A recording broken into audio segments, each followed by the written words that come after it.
Salut Frédéric. Salut José. Ça va bien? Ça va très bien, toi? Oui, bonjour tout le monde. Bonjour les coureurs, les coureuses. Aujourd'hui, embarquez avec nous pour un épisode en fait qui nous passionne énormément, puis pour lequel on a mis beaucoup de temps et d'énergie dans les derniers mois, puis vous allez voir peut-être même dans la dernière année en fait.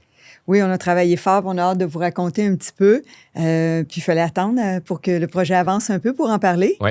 Il fallait être patient. Mm-hmm. Et ça, bien écoutez, sur ce, on vous le dit, on vous parle de l'ouverture de la nouvelle boutique à Bromont et tout ce que ça implique comme travail. Oui. Donc, c'est parti. C'est parti. En fait, on s'est dit...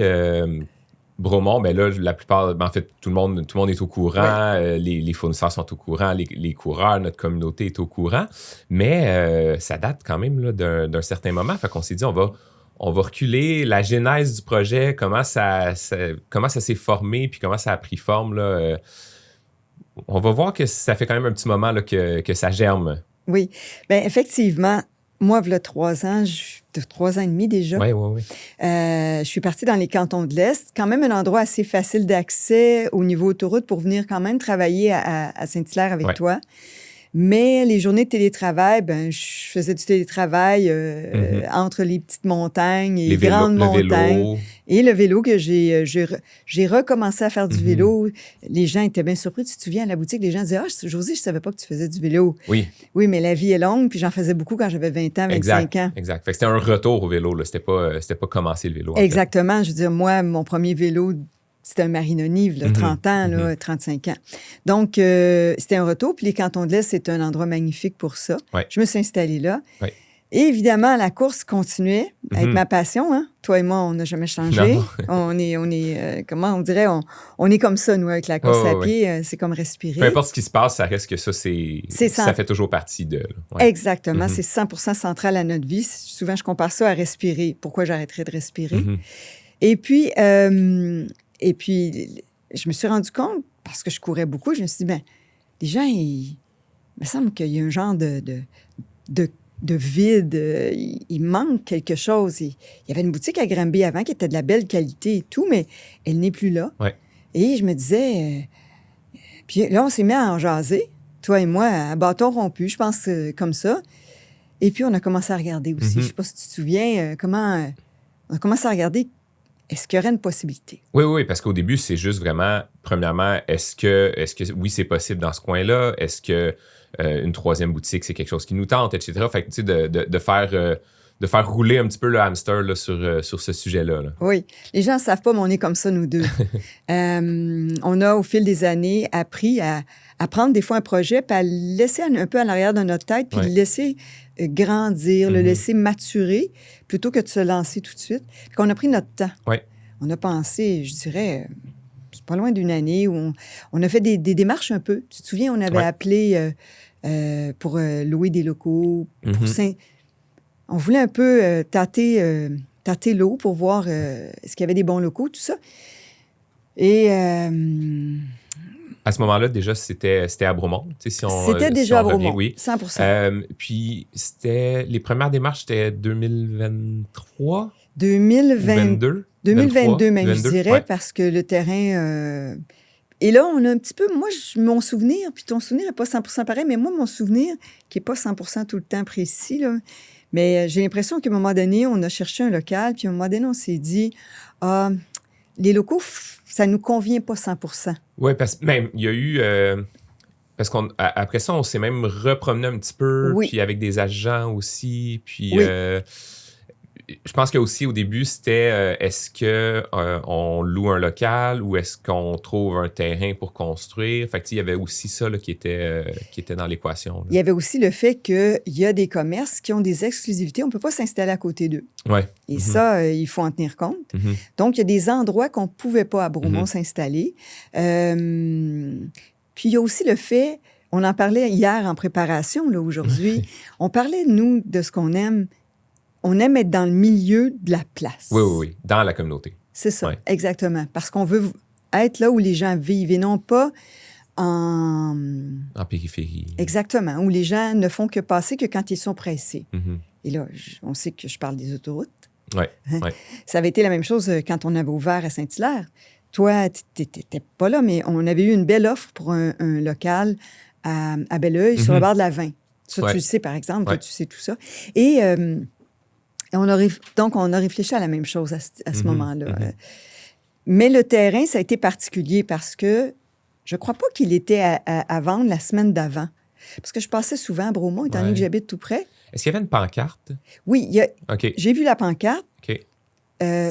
Mais j'avais l'impression que cette pancarte-là n'était pas là les semaines d'avant. Ouais. Mais tu sais, parler à un agent d'immeuble puis lui demander est-ce que ça fait longtemps qu'il... En tout cas, c'est toujours embêtant. Tu te demandes toujours l'information que tu as. Est-ce que c'est bon? En tout cas, tu te demandes toujours si elle est un peu romancée ou on ne sait pas. Tu sais, en tout cas, je ne veux pas dire du mal des agents d'immeuble. Je veux juste dire que dans la vie, parfois. Donc, j'ai passé, puis là, je t'ai appelé. Puis là, on en a discuté, puis tu es venu voir la place. Ouais. Et puis pour la petite histoire, en fait, c'est un terrain qui était situé juste à côté d'un terrain pour lequel on avait déjà eu des réflexions à louer un local. Il y avait un projet là, d'une bâtisse qui allait être construite à cet endroit-là. Oui. Finalement, là, quelques années plus tard, ça n'a toujours pas vu le jour. Fait que même sa pancarte est enlevée parce qu'il y avait une pancarte qui voulait louer. Exact. Donc, il louait en prélocation. Tu sais, les gens font ça, là, c'est pas notre domaine. Avant la construction. Exactement. Là, ils font ça comme ça leur permet de finaliser leur financement. Et donc, ce local-là, on avait fait on avait fait... Écoute, on avait même été jusqu'à recevoir une offre finale. Oui, c'est ça. Tout de même assez loin. On était rendu à signer final. Et puis, je me souviens plus pourquoi on a vraiment... pourquoi on n'a pas finalisé? Ah oui, ça me revient. Ça me revient. Il y avait les dimensions qui étaient un problème quand même. Ça se peut, mais il y avait aussi le fait qu'il y avait une petite inquiétude sur le fait que lui, il va... Puis ça va parler de notre prochain aussi, notre prochain sujet. C'est que si lui, on lui prend un local et on est le premier, puis il y a 3 locales à louer, ça va prendre combien de temps avant qu'il loue les 2 autres? Et donc, ça va prendre combien de temps avant que son projet financier soit prêt? Et là, nous, pendant ce temps-là, on est en stand-by et on attend. Et on attend pour les achats. On attend de tout commander. Et donc, notre projet est en pause par la volonté et les actions de quelqu'un d'autre qui, même s'il est de bonne volonté, c'est pas la question, mais il ne pourra peut-être pas l'avancer, le projet. Et je me souviens, il nous avait dit, ça me revient, il nous avait dit, et tu vas t'en souvenir aussi, il nous avait dit, à côté de vous, ça va être un restaurant. Tu te souviens de ça? Oui. Mais un restaurant sans cuisson. Exactement, exactement. Je me demandais si c'était pour t'en souvenir. Ben oui, c'est ça. Et là, on s'était dit, un restaurant sans cuisson. Mais là, c'était 2023, fait que c'était la mode. Il y en ouvrait partout, là, des styles, soit tartare, couteau. C'était un couteau. D'après, on a assumé que, là, mais soit ça, ou des sushis, ou quelque chose, bref, qu'il n'y a pas de cuisson, là, évidemment. Là. Mais des sushis, il n'y a pas de cuisson du tout. Un peu, il y a du riz, c'est tout. Mais parce qu'on était un peu inquiets, parce que quand même, quand on est le même bâtiment, il en reste pas moins que les odeurs, surtout de friture. C'est un peu tannant dans un... En tout cas, on aime moins ça. C'est moins optimal pour nous et pour nos clients. Les clients nous le disent souvent, ils viennent à Saint-Hilaire, ils partent, puis à Sainte-Thérèse aussi, les vêtements sentent bon parce qu'on met de l'huile essentielle un petit peu. Ça, c'est un secret qu'on vient de vous dire, là. Notre secret, c'est les huiles essentielles. Si vous nous tordez un bras, là, je vais dire c'est quoi la fragrance qu'on utilise. Mais le pire, c'est que tu la changes tout le temps dans le temps des fêtes. Oui. Ça, c'est le fun. Ça, c'est un autre secret. Un autre secret à nous. Mais ça arrive parfois, par exemple, que les gens rentrent à la boutique puis ils nous demandent c'est quoi notre fragrance. Puis là, tu leur donnes. Oui. C'est ça. Donc, où est-ce que j'en étais? Où est-ce qu'on en était? On en était que... Finalement, louer, c'était moins intéressant. Le terrain, comme par magie, un petit peu, devient disponible. Puis là, c'était, faut mettre la main dessus. Sachant que, on est au sortir de la pandémie. On avait quand même l'ambition à ce moment-là de comme stabiliser un peu. C'est-à-dire stabiliser les équipes. On était un peu fatigués aussi après la pandémie. Nous, on était épuisés, je dirais même. Le mot fatigué, peut-être pas assez fort. Fait que consolider, donc pendant une année. Ce qui fait en sorte que le terrain, il était disponible, il a été acquis, mais pas avec une urgence de le développer là, dans l'immédiat. Même avec une certaine peur, pour ma part. Surtout que quand on l'a acheté, les mois suivants, les taux d'intérêt ont beaucoup augmenté. Oui.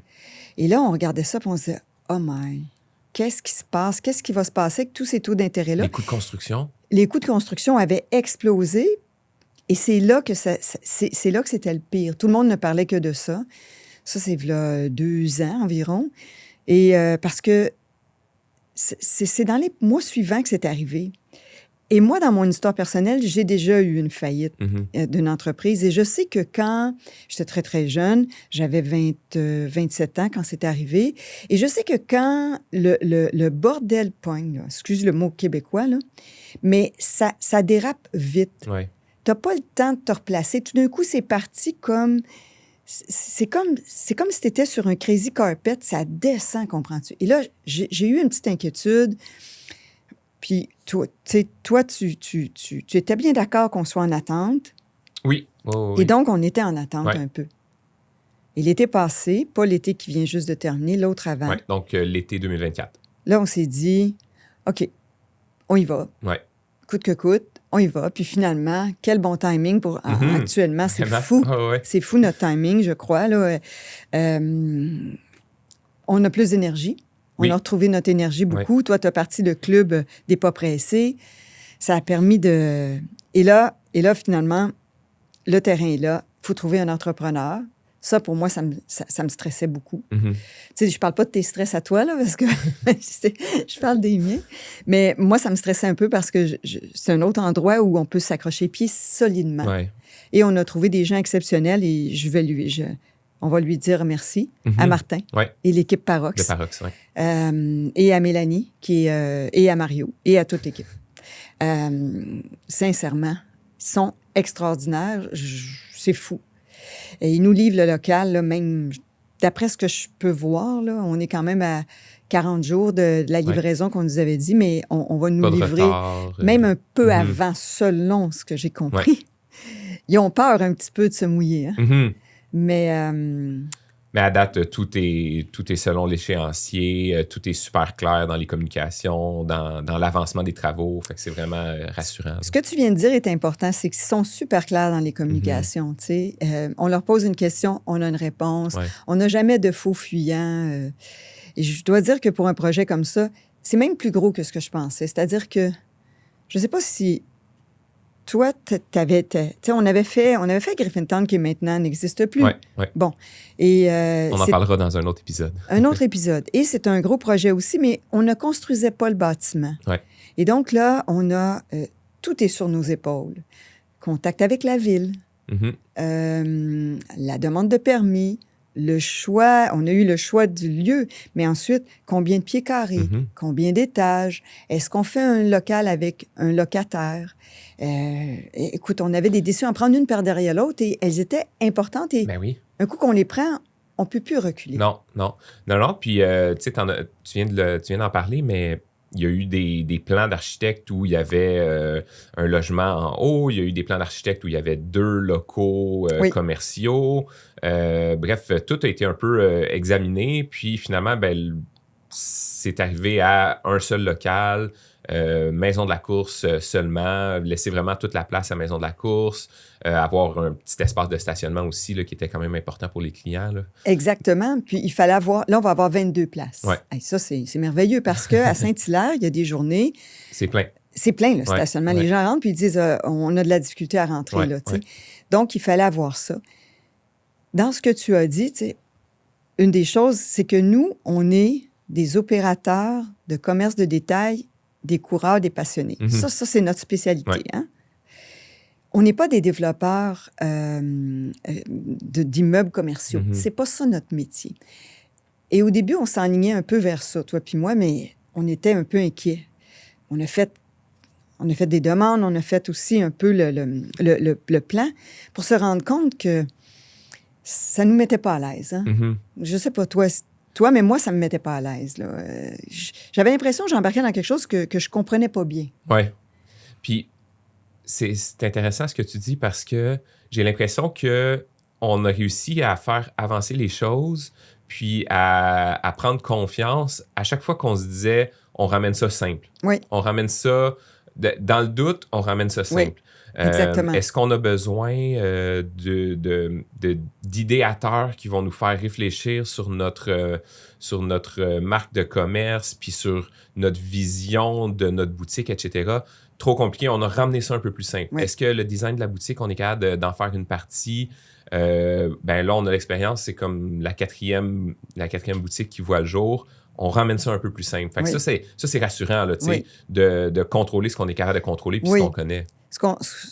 On ramène ça simple. Souvent, on ramène ça à Mont-Saint-Hilaire, qui est notre siège social, qui est une petite bâtisse carrée, bien simple, toute simple. Et puis, il y a juste du bonheur dans ce petit bâtisse carré-là. Plutôt que d'avoir un gros bâtiment où, finalement, il devient difficile à gérer, il devient lourd financièrement si un locataire part.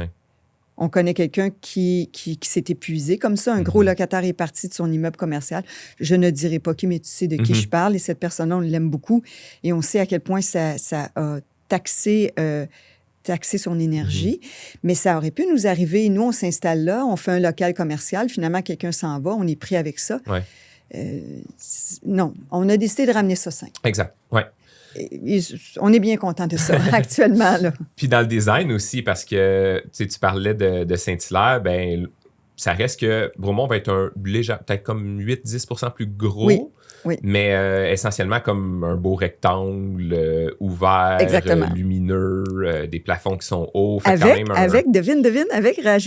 avec. Qu'est-ce qu'il y a là de pareil oui, bien, c'est ça, j'y arrive. Avec une vue sur la montagne. À Saint-Hilaire, ben, si vous êtes déjà venu à l'arrière, là, tout est vitré, puis vous avez une vue directe sur la montagne. On est à 500 mètres de l'entrée des sentiers. Puis à Bromont, ben, c'est le contraire. C'est à l'avant qu'on va avoir une vue sur la montagne. Mais en fait, c'est parce que récemment, j'étais là-bas à Bromont, et puis j'ai pas eu le temps de te le dire, et puis je suis avec Mario qui dit...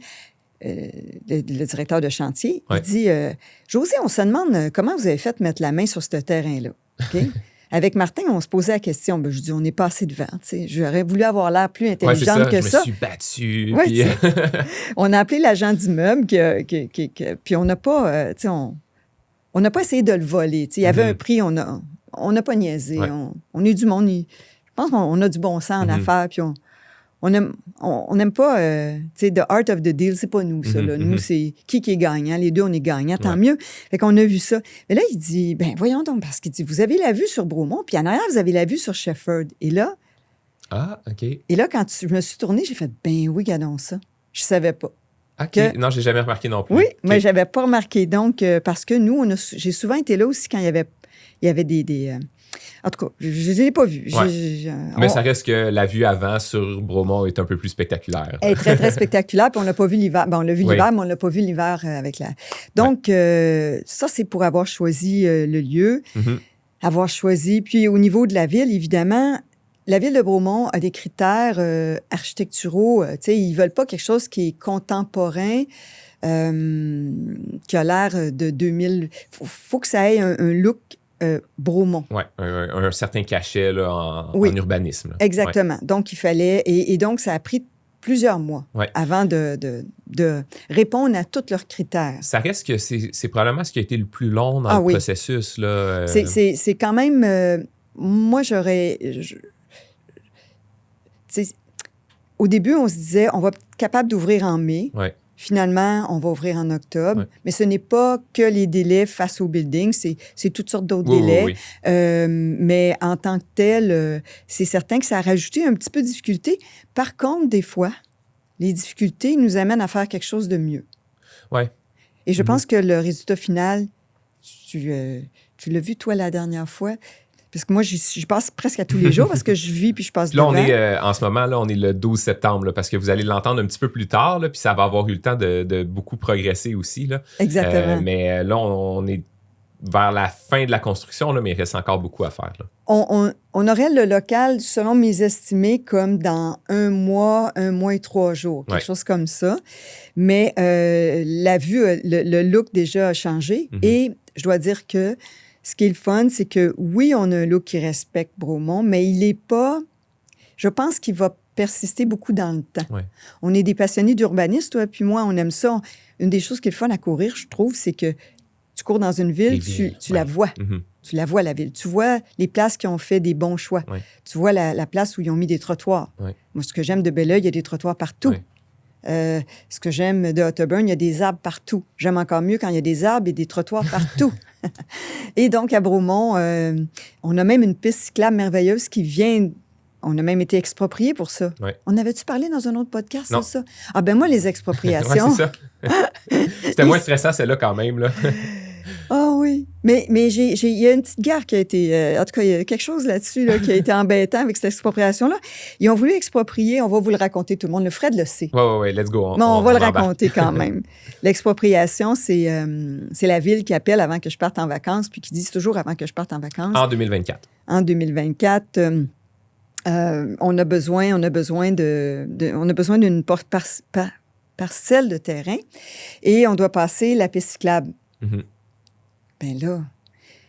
Et encore là, ce qui est embêtant, c'est que ce n'est pas notre métier. On n'est pas des développeurs. OK, qu'est-ce que ça impacte qu'on nous enlève un morceau de terrain? Est-ce que ça va réduire les nombres de pieds carrés? Est-ce que ça va réduire nos stationnements? Qu'est-ce que ça va faire, tu sais? Et oui, ça a eu un impact quand même. Quand ça a eu le temps de faire ça a eu un impact. Mais en tant que tel... Il y a une belle piste cyclable qui passe à l'avant. C'est ça, j'allais dire. Il y a eu aussi un gros impact positif. Là. C'est magnifique. Ben oui. Elle est très, très belle. Elle est sécuritaire.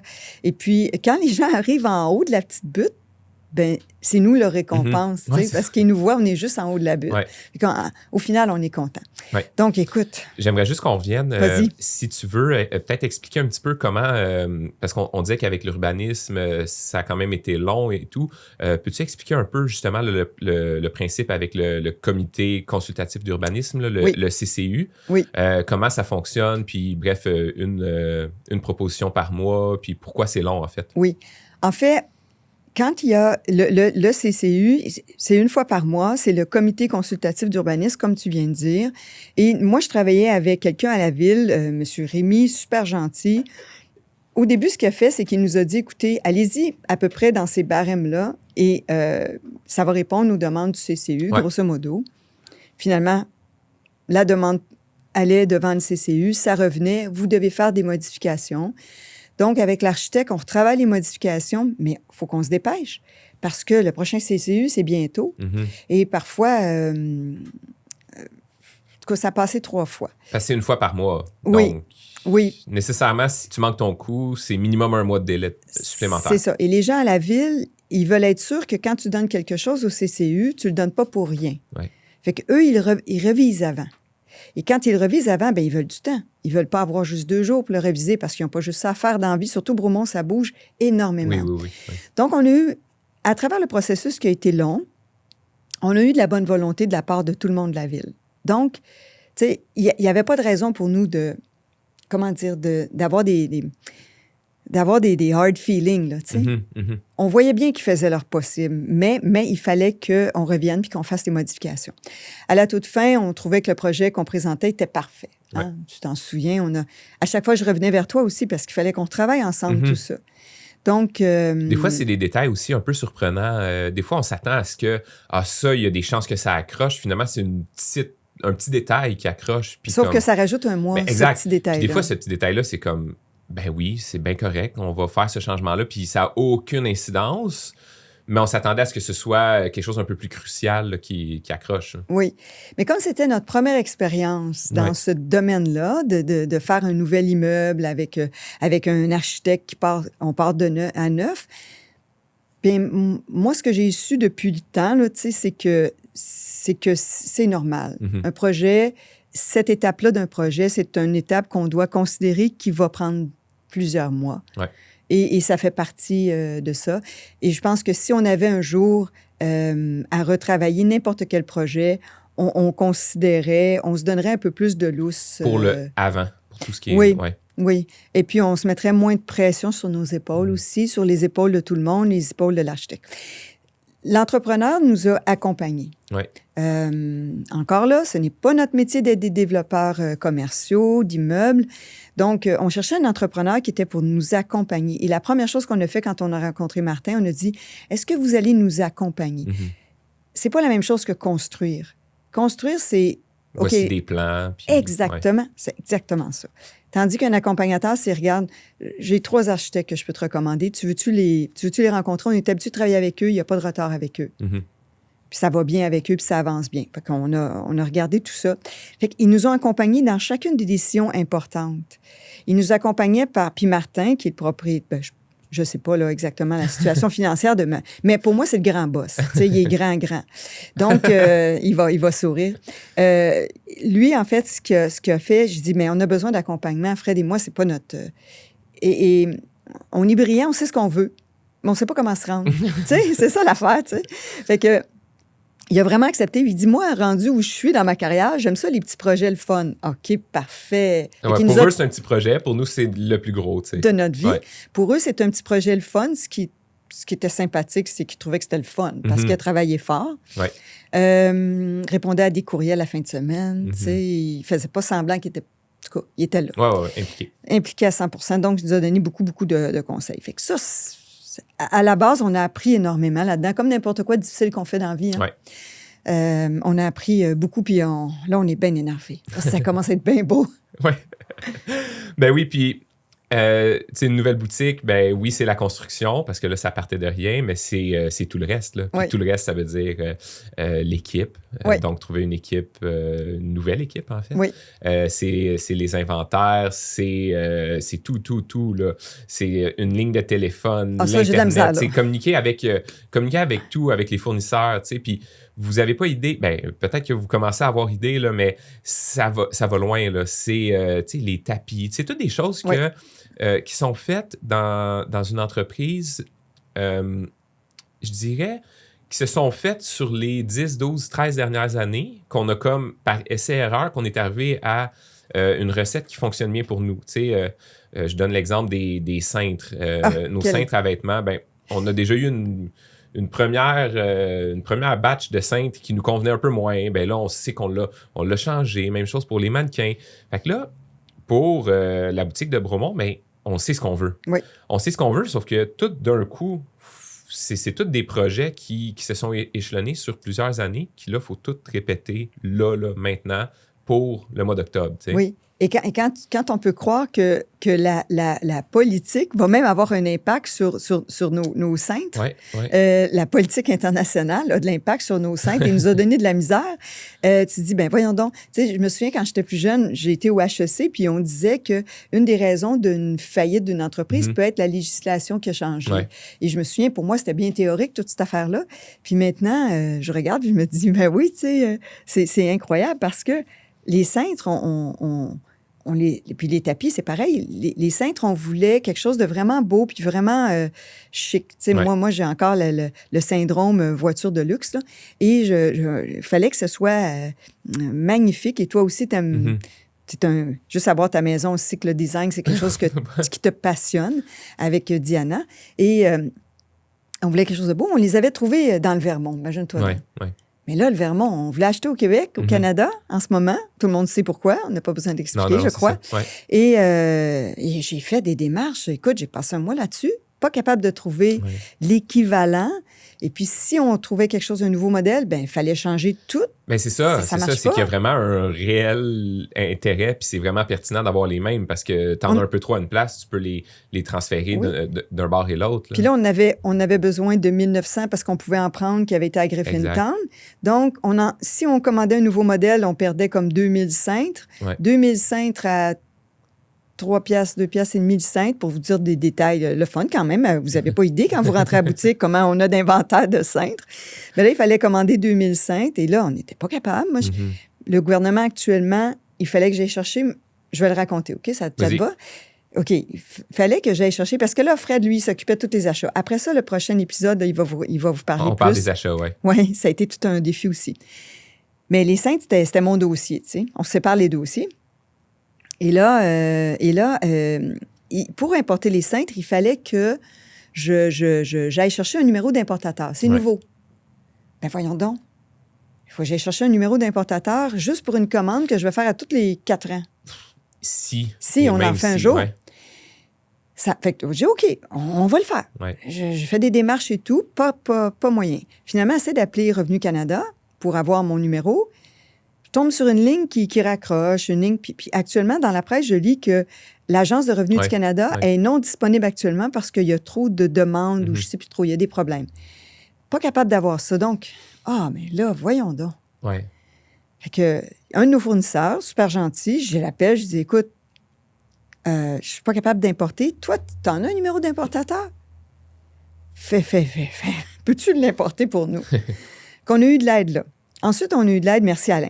Ensuite, on a eu de l'aide de les tapis. Oui. Essaie de trouver les tapis. Ben, les tapis, nos derniers tapis étaient faits aux États-Unis parce que ça avait été eux les plus faciles. Tu allais, tu cliquais sur un lien, tu faisais le design, tu téléchargeais, puis tu sais, on manque tout le temps de temps, nous. Et là, ben, les tapis, on voulait les faire au Canada. Ouais. Oui, parce que là, peut-être que je saute un peu les étapes, là, mais dans toute l'histoire, là, puis c'est quand même le fun de savoir ça, il y a les cintres qui viennent des États-Unis. Pour tout le reste, on a tous trouvé des solutions là, au Canada. Exactement. On a trouvé des solutions partout au Canada, au Québec, le plus proche possible de nous. Ouais. Donc, on a toujours été le plus local possible, mais parfois, ce n'était pas possible. Et là, ben, on a eu une impossibilité seulement dans les cintres. Oui. Puis ça vient du Vermont, puis moi, les gens du Vermont, je les adore. Bon, anyway. Donc, voilà. Et puis, ben, c'était un petit projet comme ça, un par derrière l'autre, le système de son, le filage, les ordinateurs, c'est le fun. Hein? Pour la première fois, ils vont être verts. Oui. Et quand vous allez voir ça, vous allez voir, ils vont être beaux. À la caisse, ça va être 2 beaux ordi verts, quasi maison de la course. Ouais. Ça ne s'invente pas. Oui, ça va vraiment être beau dans le décor. Puis, tu sais, c'est tous des dossiers pour lesquels, OK, on a encore les contacts parce que, bon, on a un certain suivi avec les courriels et tout. Mais, tu sais, on est arrivé, des fois, on écrit un courriel à quelqu'un, bon, ben cette personne est à la retraite, l'entreprise n'existe plus, ça a changé. Fait que c'est là aussi qu'on voit que le temps passe là, depuis toutes les années. Là. C'est fou comment j'ai vu que le temps passe. Le monsieur de Belleuil ici, Fabrice, il est parti, il est malade. Oui, l'entreprise existe encore. Là. La dame de chez Carousel, notre contact qu'on aimait tant, est à la retraite. Écoute, c'était... Ben oui, c'est vrai. On n'avait pas parlé de ça en préparation du podcast. Le temps passe vite, c'est fou. Et écoutez, les dossiers qu'on avait, il va y avoir des choses extraordinaires. Les lignes dans le plancher. Oui. Ah oui, OK. Ben oui, je pense que c'est l'idée de Mélanie. Oui. Merci, déjà, Mélanie. On vous lance une petite perche. Ça va vous donner le goût de venir voir la boutique quand ça va être ouvert. Oui, là. Ça, c'est le fun. Encore là, tous nos luminaires viennent d'une compagnie sur la rive sud. Oui. On a travaillé fort pour trouver dans notre coin. Oui. Mais là, tu as dit les lignes. Il faut quand même donner un petit peu plus de contexte que ça. Oui, ils ne comprendront pas. Oui, c'est ça. Parce que quand on a fait les plans pour l'aménagement de la boutique, mais c'est sûr qu'on veut qu'il y ait une certaine constance entre les 3 boutiques, un certain cachet. Il y a des choses qu'on ne veut pas répéter qui sont moins fonctionnelles. Fait que c'est un mélange entre des améliorations et un peu de continuité avec ce qui fonctionne bien. Oui, tout à fait. Puis une des choses qu'on a besoin puis qui est quand même super important dans la boutique, c'est... Surtout pour les enfants. Ben, non, je taquine. Mais la piste de course, en fait. Très important. Fait que ça prend un endroit où on peut faire essayer les chaussures puis regarder les gens courir. Oui. Puis là, ben, avec l'avancement de la technologie dans les lumières, le DEL qui est apparu, etc., ben, il est arrivé la possibilité d'avoir des lignes. Des lignes dans le sol, lumineuses. Oui.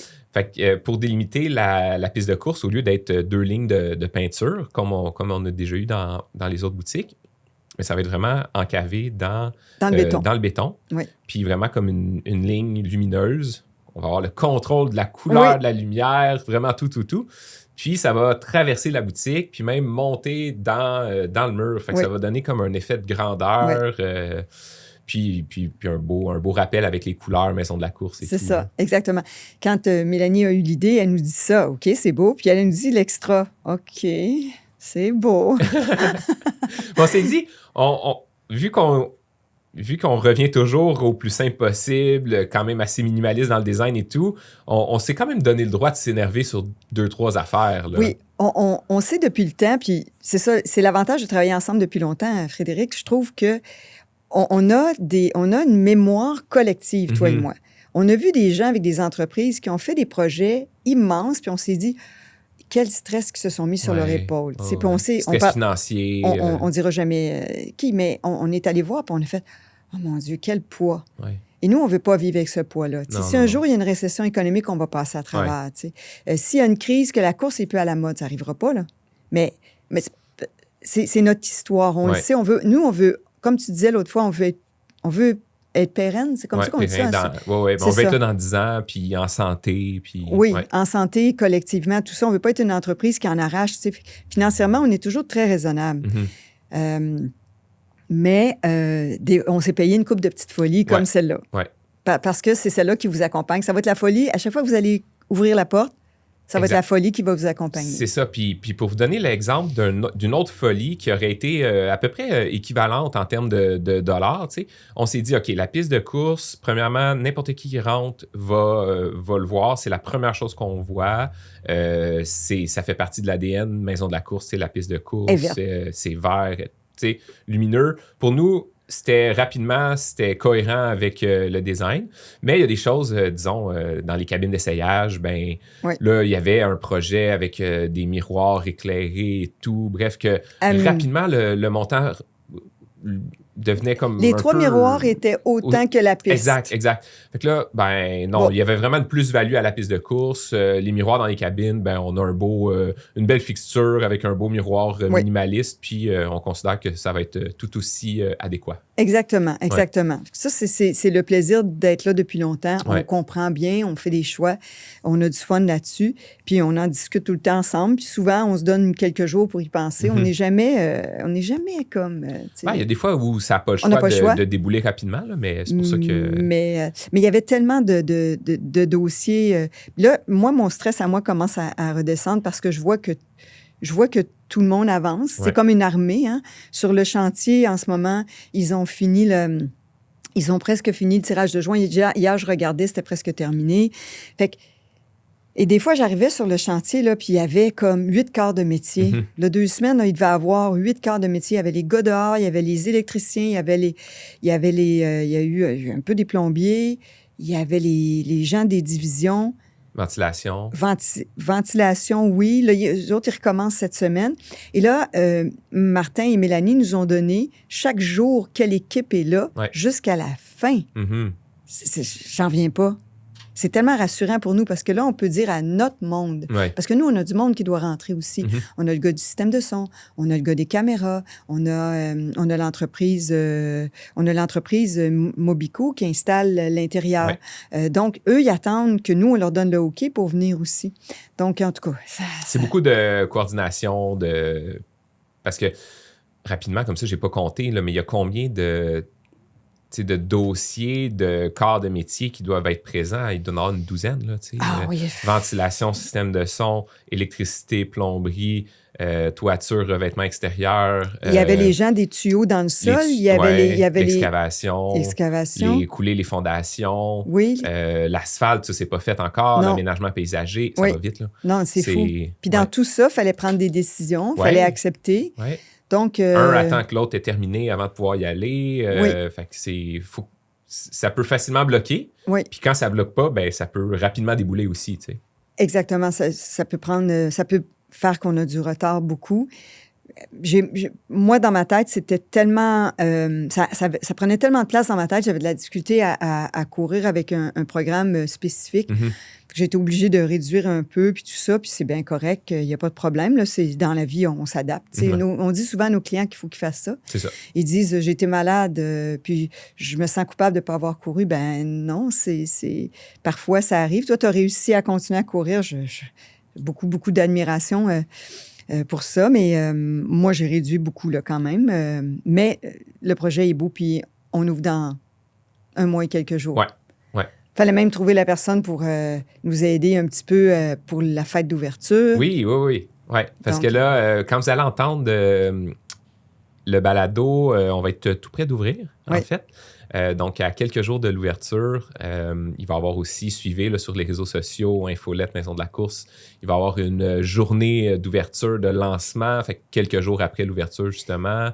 Le moment de l'ouverture est vraiment le fun aussi, parce que le hasard a fait qu'on va être en mesure d'ouvrir juste avant le Bromont Ultra, donc qui est comme la grosse course de sentier dans le coin de l'année. Mais le hasard s'appelle un peu Martin. Ouais. Je peux-tu raconter Ben oui, l'anecdote? Bon, ben, on trouve cet entrepreneur-là, moi puis Fred, fait qu'on signe le contrat avec eux. Et là, lui, il court pas, là, tu sais. C'est un monsieur, là, comme mon âge. Mais il a déjà couru. Il a déjà couru jeune? Oui. OK. Fait que finalement, je sais pas trop comment ça se fait. Il commence le courir 101 virtuel. Ouais. Et là, il aime ça au bout. Puis là, je sais pas trop comment, il a vu qu'il y avait le Bromont Ultra qui commençait le week-end du 17 octobre. Mm-hmm. Et dans une rencontre, toi et moi, il nous a dit à la table, j'ai une surprise pour vous, tu t'en souviens.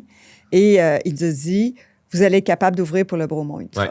Et là, il s'était mis dans le trouble parce que nous, on a enregistré ça. Cette date-là, elle ne changera pas. Là. La course va avoir lieu coûte que coûte. C'est ça. On est vraiment, vraiment heureux d'ouvrir peut-être un jour ou deux avant, on ne sait pas. On va voir. On se donne ce lousse-là. Mais c'est la semaine d'après qu'on fait notre journée spéciale. Le lancement.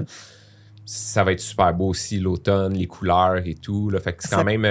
c'est un peu tard dans la saison, mais c'est le bon moment si on veut être à l'automne. Là, oui, on a un ami photographe qui va venir prendre des photos le jour de l'événement. Ouais. Tu as réservé toutes sortes de choses pour la journée. Ça va être un party cette journée-là. Ça va être une party. Donc, c'est ça. On voulait vous partager un petit peu toute la passion, puis l'énergie, puis le travail qu'on a eu à mettre dans ça pour que vous réalisiez que nous, on n'a pas une équipe en arrière de nous. Tu sais, Starbucks, quand ils décident d'en ouvrir un nouveau, ils ont une méga équipe. Ouais. Nous, c'est nous l'équipe. Mm-hmm. Plus évidemment, l'équipe autour de nous qui nous aide dans les boutiques, à la réception et tout ça. Tu sais, on dit merci à l'équipe de Saint-Hilaire qui nous aide énormément.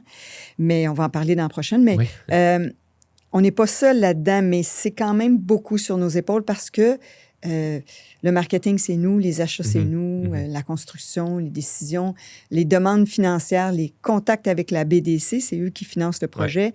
Ouais. Je dis, moi, quand ils m'appellent avec une phrase que je comprends rien, il faut que j'y rappelle pour dire, mais attendez, vous voulez dire quoi, là? C'est ça. Et là, ils font, là, tu sais. Puis ça demande de l'humilité de notre part. On doit souvent dire à la personne, mais tu parles de quoi, là? Il va falloir m'expliquer un peu mieux. Oui, c'est ça. Ouais. Même avec l'architecte, tu sais, tout d'un coup, on a besoin d'un... Comment ça s'appelle? Le vestibule. Oui. Pourquoi qu'on a besoin d'un vestibule? OK. Bon, c'est pour cette raison-là. OK, parfait, mais c'était pas comme ça avant. Ah ben non, les lois ont changé. Ouais. Tu sais, on a appris beaucoup à travers ça. Ouais. Donc, voilà. Ben oui, puis pour vous titiller un petit peu là, sur le prochain épisode, il y a un des aspects là, quand même assez majeurs qu'on n'a pas abordé encore. On a fait exprès pour en parler. Oui, c'était volontaire. Fait que, les achats, parce qu'évidemment, la marchandise doit être là pour l'ouverture. Fait que pour le prochain épisode, en fait, on a pensé qu'on voudrait peut-être vous emmener avec nous dans comment ça fonctionne, les achats. Fait que pas juste... spécifiquement pour Bromont, mais vraiment en général, le quotidien sur une année, comment ça fonctionne, les achats, les fournisseurs, etc.